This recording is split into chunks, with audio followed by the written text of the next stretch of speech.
The fox slipped quietly through the night in search of food, with only the occasional flash of his white-tipped brush flagging his presence.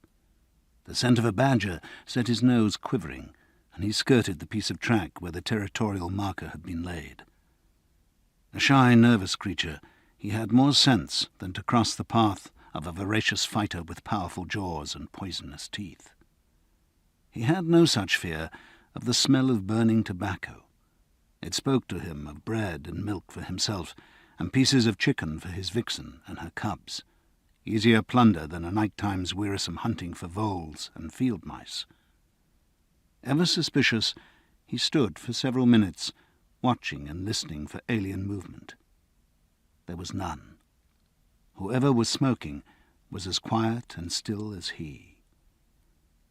Finally, in trustful response to the Pavlovian stimulus, he crept towards the familiar smell, unaware that a rolled cigarette was different from the pipe he was used to.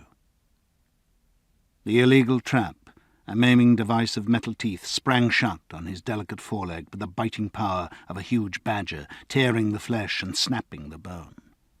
He screamed in pain and anger, lashing at the empty night in search of his imagined adversary.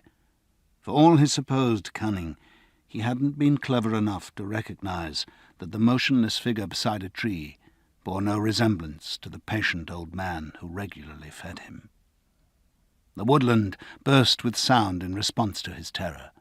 Birds fluttered on their perches, nocturnal rodents scurried into hiding.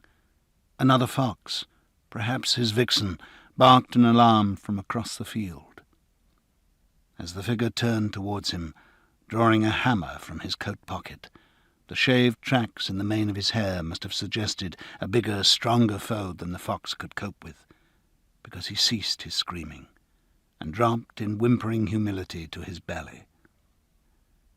But there was no mercy in the deliberate crushing of his little pointed muzzle before the trap was forced open, and still alive, his brush was sliced from his body with a cutthroat razor.